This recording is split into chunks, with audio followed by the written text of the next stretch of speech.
Technical প্রোডাক্টের requirement সারা ওয়ার্ল্ডেই আমি দেখছি একটু ভালোই আছে। কারণ এটা হাই ভ্যালু আইটেম আর এটা যেহেতু আমরা যেহেতু জানি সারা পৃথিবীতে কিন্তু আপনি যদি উইন্টার আর সামার ক্যালকুলেশন করেন, এর মধ্যে 80% টাইম হলো উইন্টার থাকে আর 20% সামার থাকে। তো উইন্টার প্রোডাক্টটা মানেই টেকনিক্যাল প্রোডাক্ট কিন্তু। তো এটাতে এই টেকনিক্যাল প্রোডাক্টের ভ্যালু যেমন আছে এবং এটাকে তৈরি করতে গেলে আমাদের কিছু আমাদের দক্ষতা বাড়াইতে হবে। আমাদের ফ্যাক্টরিদের কিছু সাপোর্ট লাগবে গভর্নমেন্ট থেকে, ব্যাংক থেকে। সেটা মেশিনারির ক্ষেত্রেও সাপোর্ট লাগবে। প্লাস এই ওয়ার্কারদেরকে ট্রেনিং করার জন্য বা ট্রেন আপ করার জন্য আমাদের টেকনিক্যাল ইস্যুগুলি ওদেরকে শেখানোর জন্য আমাদের কিছু পলিসি মেক করা দরকার। সেটা বিজিএমই থেকে হোক আর বিকিমি থেকে হোক। কিছু পলিসি মেক করে এদেরকে ট্রেন আপ করলে আমরা এটা আরও ভালো করতে পারবো। আর ব্যাংকের সাপোর্ট পাইলে আমরা মেশিনারির ক্ষেত্রে ভালো ভালো মেশিন, যেগুলো অ্যাপ্লিকেশন অটোমেশন মেশিন আসতেছে, এটাকে ইউজ করলে আমরা আমার কাছে মনে হচ্ছে আমাদের যেই পরিমাণে এক্সপোর্ট ভ্যালু গ্রোথ আছে, এটা আর অনেক বাড়বে গ্রোথ। বিকজ এটার কস্ট অনেক বেশি এবং এটা ভ্যালু বেশি। হয়তো কোয়ান্টিটি কম কিন্তু ভ্যালু অনেক বেশি। এই ভ্যালুয়েবল আইটেমটা করা এখন আমাদের বেসিক আইটেম যেটা আমরা করতেছি, বেসিক্যালি যেটা আমরা সারা পৃথিবীতে সবচেয়ে বেসিক আইটেম বাংলাদেশ করে। বেসিক টি শার্ট, বেসিক এটা সব কিছু সবচেয়ে লো প্রাইসে করে। এটা আমরা করবো, ঠিক আছে। পাশাপাশি আমাদের টেকনিক্যাল আইটেমটাকে অনেকে এখন অনেক ফ্যাক্টরি এখন টেকনিক্যাল যাচ্ছে এবং অনেক হাই ভ্যালু আইটেমও যাচ্ছে। তবে সেক্ষেত্রে আমরা যারা এসএমই ফ্যাক্টরি আছি বা এসএমই একটু বড় ফ্যাক্টরি, মিডল রেঞ্জের ফ্যাক্টরি আছে, এদের একটু আর্থিক সহায়তা খুব লো ইন্টারেস্টে হোক, আর্থিক সহায়তা দেওয়া হয় মেশিনারিজের ক্ষেত্রে। এবং এই তাইলে আমরা ভালো ভালো মেশিনগুলি এনে আমরা যদি চেষ্টা করতেছি নিজেরা যতটুকু আমরা পারতেছি, তাহলে আমরা আরেকটু ভালো করতে পারবো। এই সাপোর্টটা দরকার এবং এটা খুব ডিমান্ড আছে সারা পৃথিবীতে। আপনার আমেরিকা বলেন, কানাডা বলেন, তারপর নর্থ আমেরিকা বলেন, তারপরে আমি দেখছি ব্রাজিলে আমার বেশ মার্কেট আছে, তারপরে আপনার এই অস্ট্রেলিয়াতেও এগুলি আছে। সব জায়গায় মোটামুটি যথেষ্ট ডিমান্ড আছে। এশিয়ান কান্ট্রিতেও কিন্তু এই প্রোডাক্টটা যাচ্ছে। লাইট, এটার মধ্যে টেকনিক্যাল প্রোডাক্ট কিন্তু লাইট আছে, এই দুইটা পার্ট আছে।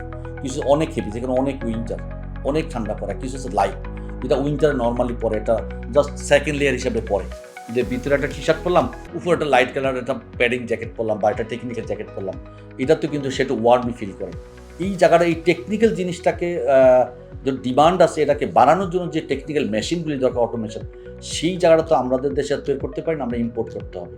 সেই পলিসিতে ব্যাংক যদি বা সেন্ট্রাল ব্যাংক যদি আমাদের একটু সাপোর্ট দেয়, লো কস্ট ইন্টারেস্টে যদি কিছু বেনিফিট দেয়, এলসিগুলি করতে দেয়, তাহলে কিন্তু আমরা মনে হচ্ছে ভালো করতে পারবো।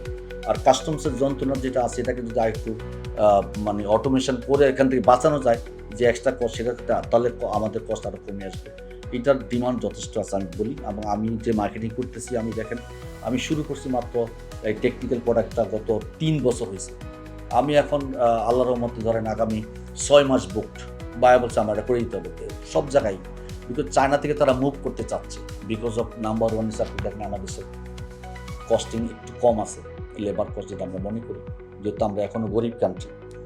তারপরে আমরা যারা মালিক, তারা যথেষ্ট ডেডিকেটেড এবং খুব সিরিয়াসলি আমরা কাজ করার চেষ্টা করি এবং ফ্যাক্টরির সাথে লেগে কাজ করার চেষ্টা করি। যেহেতু আমাদের ওয়ার্কারের মাস শেষে বেতন দেওয়াটা হচ্ছে আমাদের ইম্পর্টেন্ট। শুধু ডেভেলপমেন্ট করলে হবে না, ওইটাও চিন্তা করে কিন্তু আমরা কাজ করি কীভাবে আমরা আউটপুটটা তাড়াতাড়ি বের করি।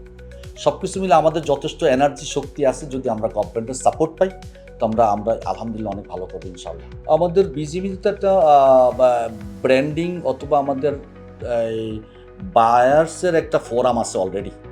সেখানে বিজিএমই তো চেষ্টা করতেছে যে বায়ার্স ফোরামে আমাদের যে সমস্ত ফ্যাক্টরিগুলি এই নতুন নতুন টেকনিক্যাল এই গার্মেন্টসগুলি করতেছে, তাদেরকে শেয়ার করতেছে। পাশাপাশি আপনাদের মিডিয়ার মাধ্যমে আপনাদের যারা এই সমস্ত প্রোডাক্ট কাজ করেন, তাদেরকে অনুরোধ করবো আপনারাও আপনাদের এই ম্যাগাজিন বা মিডিয়ার মাধ্যমে আপনারা এগুলি হাইলাইট করেন। বিভিন্ন ফ্যাক্টরিতে আমরা যে সমস্ত হাই ভ্যালু প্রোডাক্টগুলি করতেছি, এগুলো আপনারা হাইলাইট করেন বায়ার এঙ্গেজমেন্টের জন্য। কারণ অনেকেই জানে না যে বাংলাদেশি গার্মেন্টসটা হয়, অনেকেই জানে না। যখন আমরা কোথাও যাই মিটিংয়ে, তুমি এটা করো, আমি করি, আমরা তো কখন জানি না এই রাজ্যে তোমরা বাংলাদেশে করো, এরকম কিছু আছে। কিন্তু এই প্রোডাক্ট নিয়ে যদি ব্র্যান্ডিং করা যায়, ভালোভাবে হাইলাইট করা যায় সারা বিশ্বে, তাহলে আমার কাছে মনে হচ্ছে এই বায়ার এঙ্গেজমেন্ট আরও বাড়বে এবং আমরা আরও বেশি ভাবে পাবো।